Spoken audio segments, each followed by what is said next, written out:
नमस्कार, मैं पर्वतराज पुरोहित और आप देख रहे हैं इन 24 न्यूज की खास पेशकश।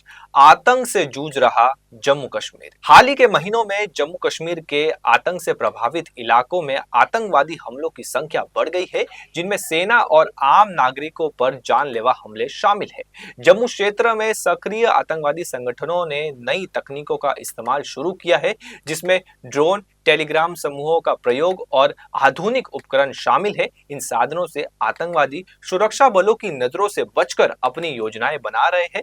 आतंकवादियों का उद्देश्य क्षेत्र में धार्मिक संघर्ष को भड़काना भी रहा है। अक्टूबर में जम्मू कश्मीर के गांदरबाल में हुए एक हमले में आतंकियों ने डॉक्टर और कई प्रवासी मजदूरों की हत्या कर दी। इस घटना पर प्रतिक्रिया देते हुए गृह मंत्री अमित शाह ने इसे कायरता का कृत्य कहा और आतंकियों के खिलाफ सख्त कार्रवाई की चेतावनी दी। साथ ही कांग्रेस नेता राहुल गांधी ने इसे अक्षम्य अपराध का करार दिया और कहा कि आतंकवाद के खिलाफ इस लड़ाई में पूरा देश एकजुट है। इसके बाद 28 अक्टूबर को भी जम्मू कश्मीर के अखनूर इलाके में आतंकियों ने एक सेना के वाहन पर गोलीबारी की, जिसके बाद वहां मुठभेड़ शुरू हो गई थी। इसके बाद श्रीनगर के खानियार इलाके में सुरक्षा बलों और आतंकवादियों के बीच शनिवार को मुठभेड़ हुई। सुरक्षा बलों ने आतंकवादियों की मौजूदगी की सूचना मिलने के बाद खानियार इलाके में सुबह घेराबंदी कर तलाश अभियान शुरू किया था। इस दौरान आतंकियों ने सुरक्षा बलों पर गोलियां चलाई, जिसके बाद सुरक्षा बलों ने भी जवाबी कार्रवाई की और तलाश अभियान मुठभेड़ में तब्दील हो गया।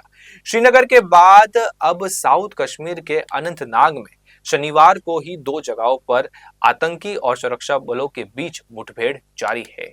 इन दिनों लगातार हो रहे आतंकी हमले कई सवाल उठा रहे हैं। जम्मू कश्मीर में पिछले कुछ दिनों से आतंकवाद की घटनाएं लगातार बढ़ रही है। पिछले 24 घंटे के अंदर ही राज्य में 3 आतंकी हमले हुए हैं, जिसमें कल पहले बडगाम और बांदीपुरा में फायरिंग हुई और आज श्रीनगर में फायरिंग हुई।